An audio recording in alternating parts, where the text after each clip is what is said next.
દહેજની શિવાલિક રસાયણ લિમિટેડ સામે ગ્રામજનોને કામદારોનો ઉગ્ર વિરોધ. પ્રદૂષણ, દુર્ગંધ અને કેમિકલયુક્ત પાણીના નિકાલના આક્ષેપ. તાત્કાલિક કાર્યવાહી નહીં થાય તો આંદોલનની ચીમકી. વાગરા તાલુકાના દહેજ સ્થિત સંભેટી વિસ્તારમાં આવેલી શિવાલિક રસાયણ લિમિટેડ યુનિટ 2 સામે સ્થાનિક ગ્રામજનો, કામદારો અને આસપાસના ગામના રહેવાસીઓએ પ્રદૂષણના મુદ્દે ઉગ્ર વિરોધ નોંધાવ્યો હતો. વિરોધ પ્રદર્શન દરમિયાન ગ્રામજનોએ કંપની દ્વારા ફેલાતા પ્રદૂષણને કારણે લોકોના આરોગ્ય અને પર્યાવરણ પર ગંભીર અસર થઈ રહી હોવાના આક્ષેપો કર્યા હતા. વિરોધ કરનારાઓના જણાવ્યા અનુસાર કંપનીમાંથી ખાસ કરીને રાત્રે 10 વાગ્યા બાદ તેમજ બપોરના સમયે અસહ્ય દુર્ગંધ ફેલાય છે. આ દુર્ગંધના કારણે રહેવાસીઓ, વૃદ્ધો અને નાના બાળકોને શ્વાસ લેવામાં ભારે તકલીફ પડતી હોવાનું તેઓએ જણાવ્યું હતું. ઉપરાંત હવામાં સફેદ ધુમાડા જેવું પ્રદૂષણ ફેલાતું હોવાનો પણ ગ્રામજનોએ આક્ષેપ કર્યો હતો.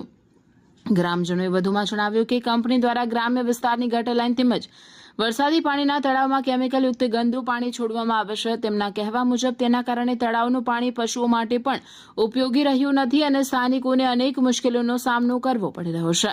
વિરોધ પ્રદર્શન દરમિયાન ગ્રામજનોએ એવું પણ દાવો કર્યો કે તપાસ દરમિયાન તળાવના પાણીનું પીએચ સ્તર નિર્ધારિત ધોરણ કરતાં વધુ હોવાનું સામે આવ્યું છે, જે પર્યાવરણ અને જાહેર આરોગ્ય માટે ચિંતાજનક હોવાનું તેઓએ જણાવ્યું. સ્થાનિકોના જણાવ્યા મુજબ આ મુદ્દે અગાઉ પણ ગુજરાત પ્રદૂષણ નિયંત્રણ બોર્ડ સહિત સંબંધિત અધિકારીઓને અનેક વખત લેખિત અને મૌખિક રજૂઆતો કરવામાં આવી છે, છતાં હજુ સુધી કોઈ નક્કર કાર્યવાહી કરવામાં આવી નથી. ગ્રામજનોને કામદારોએ ચેતવણી આપી છે કે જો કંપની દ્વારા કેમિકલયુક્ત પાણીનો નિકાલ તાત્કાલિક બંધ કરવામાં નહીં આવે, પ્રદૂષણ પર નિયંત્રણ નહીં લાવવામાં આવે અને જવાબદાર કંપની સંચાલન સામે કડક કાર્યવાહી નહીં કરવામાં આવે તો તેઓ જિલ્લા વહીવટી તંત્રને આવેદનપત્ર આપી ઉગ્ર આંદોલન શરૂ કરશે. શિવાલિક કંપની ઘણીવાર વિવાદમાં આવી હોય એવું જણાવવામાં આવે છે. આજરોજ શિવાલિક કંપની જે ડ્રેન લાઇન કરી રાત્રિના સમયે 10 વાગ્યા પછી આ લોકો બ્રોમિનની એટલી વાસ આવે છે કે શ્વાસ લેવામાં તકલીફ પડે છે. નાના બાળકોને પણ તકલીફ પડે છે. અમુક ટાઈમે બપોરે પણ સ્મેલ આવે છે, બહુ સ્મેલ આવે છે, એટલે શ્વાસ લેવામાં એટલી તકલીફ પડે છે.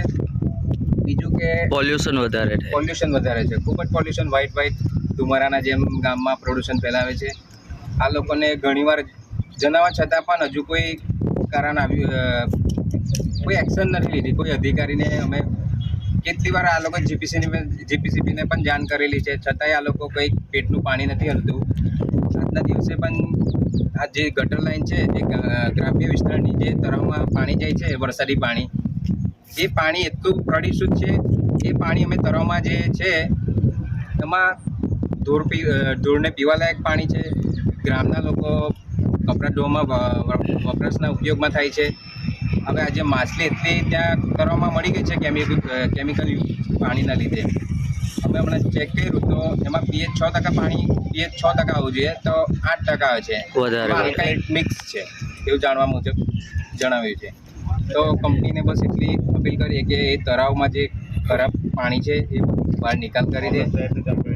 બીજું કે જ્યાં ડ્રેન લાઇનમાં પણ પાણી ભરાયેલું છે ગ્રામ્ય વિસ્તારની ગટર લાઇનમાં, એ પણ સાફ કરાવી દે, પાણી સાફ કરાવી દે. બીજું કે બસ મામલતદાર સાહેબને પણ અમે જાણ કરીશું. જો નહીં બની શકે, નહીં કરાવે તો અમે આંદોલન કરીશું, કાં તો આવેદનપત્ર આપીશું. બસ એટલી માંગ છે. જય હિન્દ, જય ભારત. પડિયાલ સંભેટી ગામમાં રહું છું. ત્યાં બધા મારી સાથે જે સંભેટીના ગામના જ છે બધા વતની, અને જ્યાં બાજુમાં અમારી કેમિકલ કંપની આવેલી છે, જે પોલ્યુશન કંપની એકદમ છે. જે કેમિકલ તળાવમાં છોડે છે ગટર લાઇનને, અને પૂરી તળાવની અંદર પૂરી મચ્છી મરી ગઈ છે. બધા પશુઓને પણ નુકસાન કરે એવી પોલ્યુશન થઈ ગયેલું છે. જો અમારે આ તળાવ ખાલી કરાવવું પડશે, અને નહીં તળાવ ખાલી કરે તો એને પર અમે ધરણા પર બેસવા તૈયાર છીએ. અને અમારે તાત્કાલિક આ તળાવ ખાલી કરવું જોઈએ, અને બહુ જ નુકસાન થઈ રહેલું છે આ ગામને.